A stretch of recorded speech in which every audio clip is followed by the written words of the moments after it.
Bon, on est rendu sur l'heure du midi. Voici mon petit kit pour aller dans le bois. On a une chargeuse battue. Télescopique, 23 pieds. Ça va super bien. Elle a travaillé pas mal, cette petite machine-là. Le B m'a cassé. Fait que je l'ai renforcé, si on voit ici, puis ça. Ça, c'est une plate quasiment un pouce d'épais dedans. Qui est venu que je suis venu rechercher ici. Des deux côtés. Parce que ça avait cassé. Fait que je l'ai renforcé. Puis, j'étais obligé de renforcer les pattes. Parce que eux autres aussi avaient cassé. Fait que 4 plaques. Puis, il y en a une qui a été mal faite. Elle ne peut pas rentrer au complet. Parce que elle a été twistée ici. Là. Il y a une restriction. Il faut tout que je redessoudre. Puis, je recommence le travail. Mais pour l'instant, ça va bien. Elle ne touche pas à terre. Fait que ça, c'est pourquoi celle-là, parce qu'elle a une attache ici. Ce qui est important, elle a une autre attache là et là. Parce qu'elle, cette chargeuse-là, a son ébrancheuse en arrière. Une battue 40 TLF. Puis j'ai aussi cette charge, le trailer qui va avec. Le trailer, il n'est pas parfait, mais écoute, il y a 14 pieds de long. Fait que charrier du 16 pieds, ça va bien. Du 8, c'est plate parce que le voyage est vide.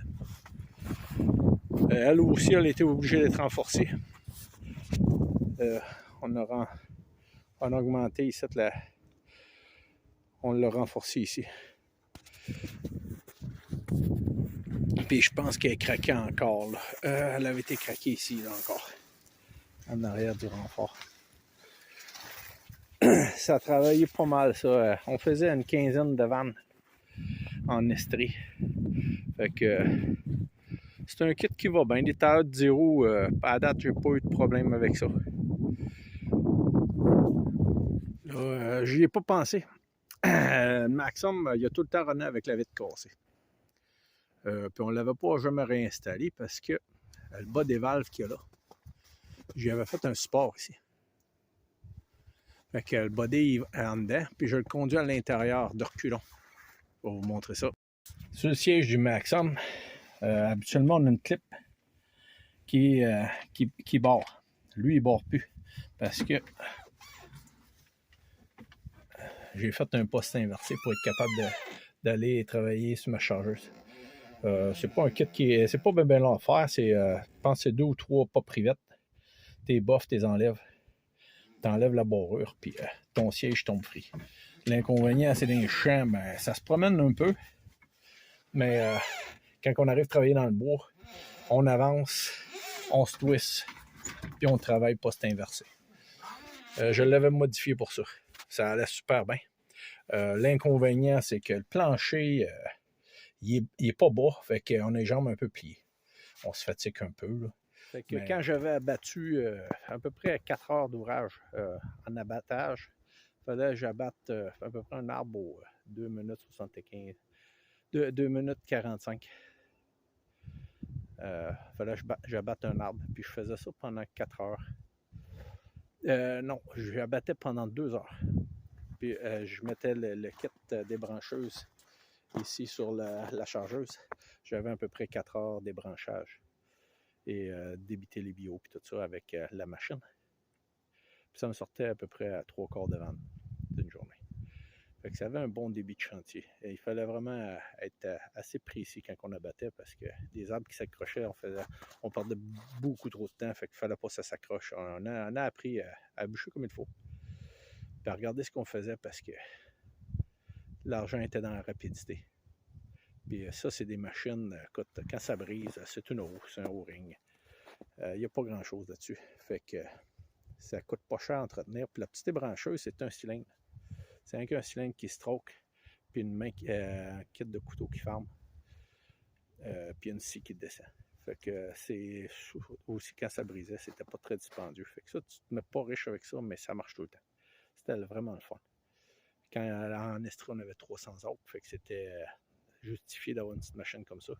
Ici, avec sans arbre, puis on a une sucrerie, on a une pas pire sucrerie, fait qu'on bûche pas de la... J'ai jamais bûché de bois franc avec ça. Ça allait pas bien, ça décapitait le bois. Fait que ici, on n'a pas assez de bois mou pour faire partir la machine. Fait que les brancheux, je l'ai encore. On ne sait jamais les projets qu'on va avoir. C'est quand même 25-30 000 la petite machine. Fait que je l'ai payée. Fait que je la garde. Puis la chargeuse, ben, chaque année, je la run. Je l'aime bien. Fait que on la tient en condition. Fait qu'on la rentre dans le garage, puis on met ça prêt.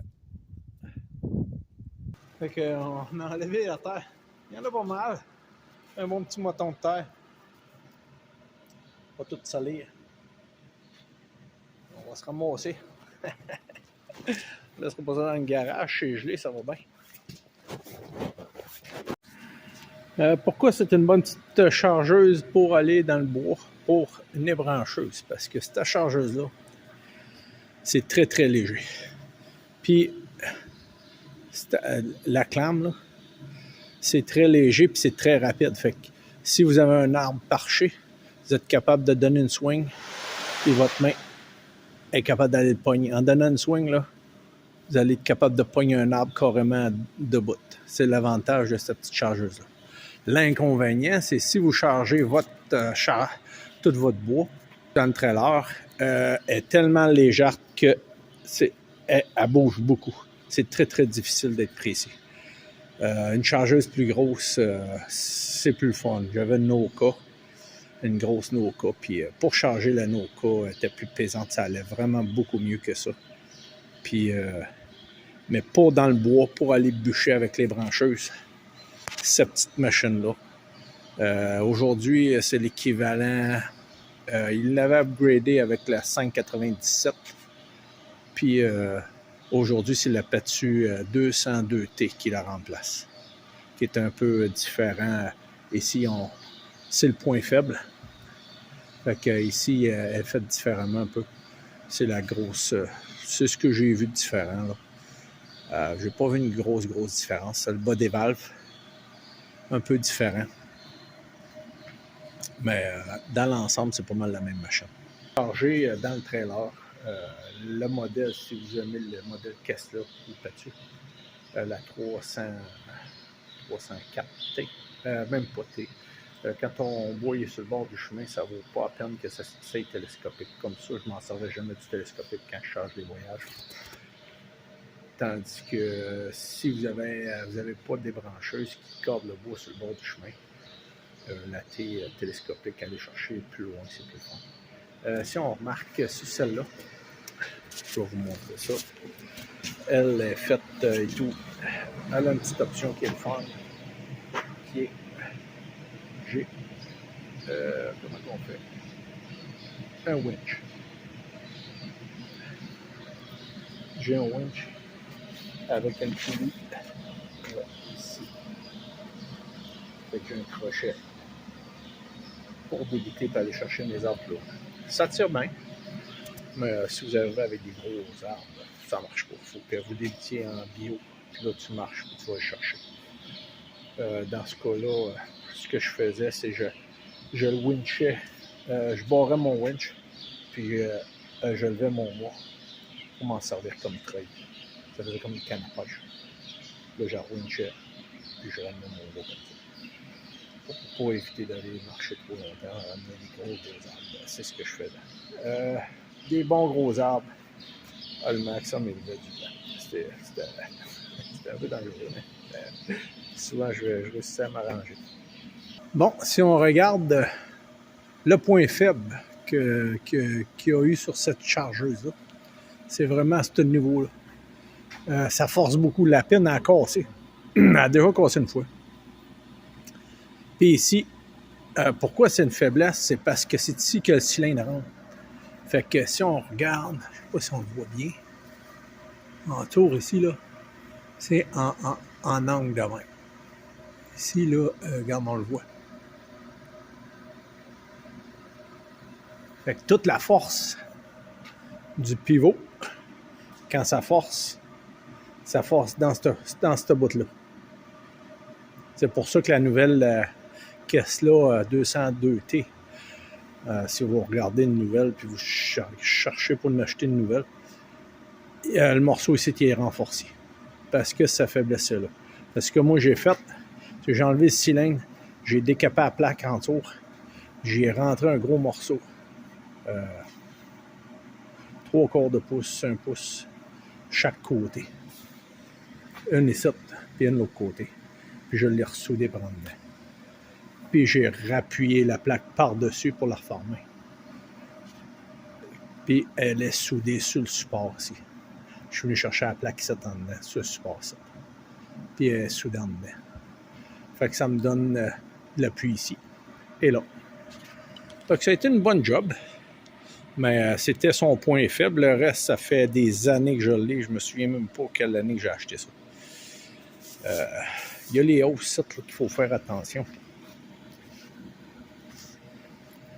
On les accroche. Toutes les hausses de même. Là. Mais toutes les chargeuses, quand on frappe dans les branches, c'est le problème. Mais ça fait un beau petit jouet. Si on regarde la longueur, ça fait une bonne portée. Plus le winch qui est là, qui s'en vient. Ça me permet, je replie ma chargeuse au bout parce que je la ferme en deux. Il faut qu'elle soit le plus courte possible pour m'en servir comme canne à pêche.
Un autre des choses bien importantes sur tes chargeuses-là, c'est le bain d'huile. Ici, ça c'est rempli d'huile. On a le remplissage ici. On a la vidange ça. Puis ça, c'est à chaque année. Vu que la manière que la configuration est sorte, si la base aurait été plus large, ça aurait empêché l'eau de rentrer, mais ça fait toujours rentrer de l'eau. C'est un peu son problème. Chaque année, prendre le temps de la vidanger et recommencer. Parce que s'il y a de l'eau là-dedans, ça va pousser sa tige puis ça va faire lever le sleeve. Elle a déjà levé une fois. On la voit ici, elle n'est pas tout à fait à sa place, mais ça fonctionne encore. C'est assez dispendieux à changer. Fait qu'on la run de même. À la date, on prendra le temps plus tard de la réparer. Fait que quasiment prêt, il reste à checker l'huile, bas des valves. Puis ça a pris une quinzaine de minutes. Tout graissé. On avait 2 allomètres qui étaient finis, avaient été tapés. On les a changés. On va remettre ça en œuvre. On va être prêt à partir dans pas long. Ça va probablement aller à demain parce qu'il fait noir assez de bonheur.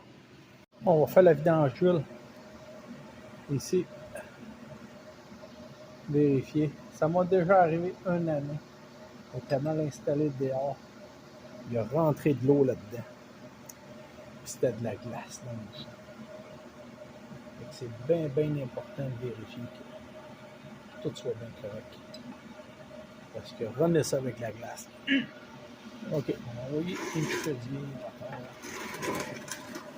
Là, c'est de checker la couleur de l'huile. Si elle est blanche, ça veut dire qu'elle est saturée en eau.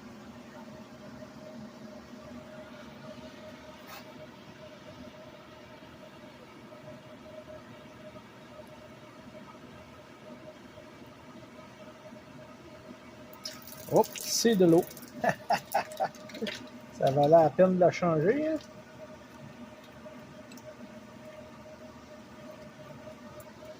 Il y avait de l'eau encore. Il y a toujours de l'eau. Ça ne m'a pas arrivé une année qu'il n'y avait pas d'eau là-dedans. C'est ça qui était un peu plate. Il y en a qui se mettent une bavette ici pour empêcher l'eau de rentrer dedans. Parce qu'elle est vraiment plate pour ça. Si tu vérifies pas ça, puis il fait moins 5, moins 10, puis tu runs ça avec de l'eau, ça va te faire un job de cochon, ça va tout briser. Donc on va la laisser se vider durant la nuit. Être bien certain que ça va bien. On s'en est pas servi de la rotation en l'installant. Parce que ça, c'est bien, bien important tout le temps à être vérifié. Si on regarde la couleur de l'huile, elle est quand même belle. On voit que ses côtés, il y a un petit peu de... Il y a eu de l'eau. Au début, il a coulé un petit peu d'eau. Fait que c'est bien important à vérifier.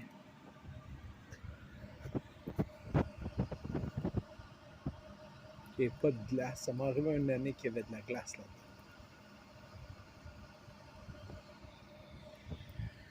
Là, il faut chauffer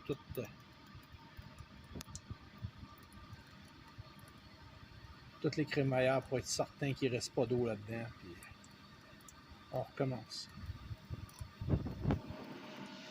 On en aura pour... je ne sais pas comment c'est long à vider.